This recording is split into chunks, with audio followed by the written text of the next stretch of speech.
Ang NAIA Terminal 1 na minsang binansagang worst airport in the world, nakatakdang madagdagan ng pasilidad. Itatayo ang isang gusali para sa mga sumusundo at naghahatid sa airport. At kasama sa proyekto ang ilang premyadong industrial designers at architects. Live mula sa NAIA, may report si Bam Alegre. Bam? Jessica, madalas paksa ng kritisismo yung Terminal 1 nitong Ninoy Aquino International Airport, pero patuloy ang rehabilitasyon nito at ang isang konsepto sa pagsasaayos nito na naisantabi noon muling ibinabalik sa proyekto. Narito ang ulat. Noong 2011, binansagan ng NAIA Terminal 1 na worst airport in the world ng isang website batay sa mga feedback mula sa iba't ibang turista sa buong mundo. Isa sa mga reklamo, mga lumang pasilidad.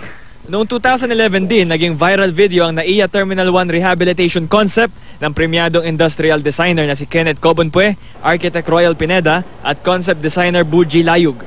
Plano nilang palitan ang parking lot ng Terminal 1 ng isang gusali para sa mga nagsusundo at naghahatid.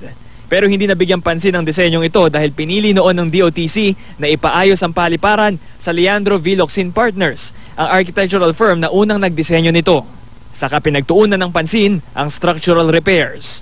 Pero kamakailan inanunsyo ng pamahalaan na isasama na ulit sa proyekto ang grupo ni Cobonpue para makipagtulungan sa Locsin Partners.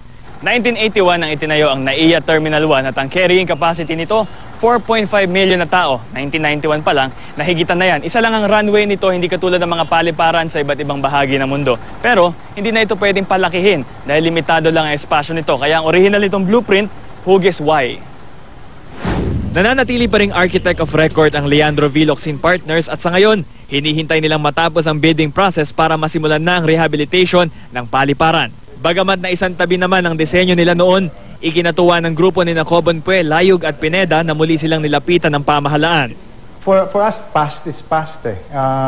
Whatever happened in the past, we're setting that aside. I think what's important now is that the country needs a better airport. There will be an APEC coming. Ang panukalang multi-level building para sa well-wishers at greeters, magkakaroon din ng retail stores, restaurants at parking building. Lalagyan din ng pocket garden para maaliwalas ang paliparan. We're a tropical country and we want to have that approach of, open garden, airy, and also I think it's the approach for our kind of culture.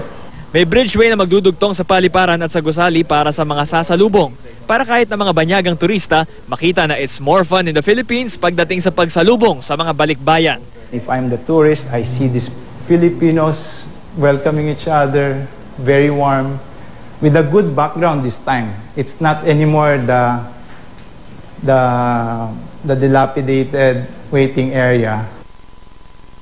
Bagamat nagkaroon nga ng kontrobersya dati na isantabi yung disenyo na yan, magandang indikasyon daw na nagkakaroon ng synergy o nagtutulong-tulungan.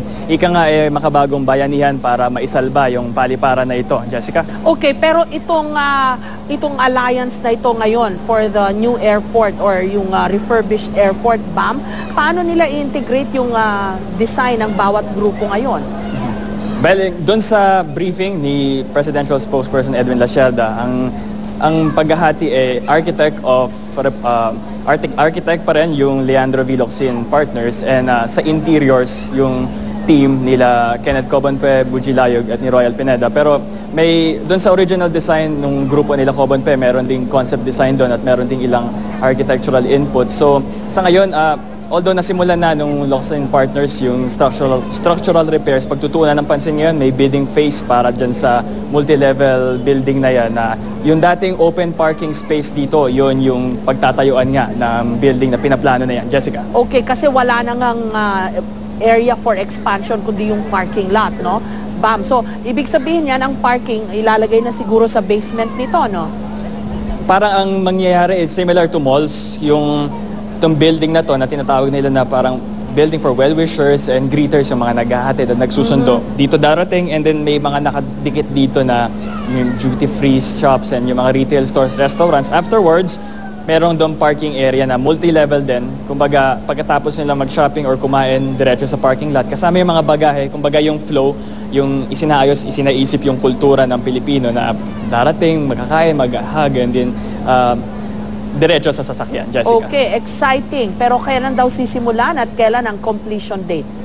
Sa ngayon, nasa bidding phase nga yan, yung mga processes ng gobyerno. Pero ang kanilang target date ay yung APEC. Sana ay matapos ito before yung APEC na scheduled dito sa Pilipinas ng November 2015.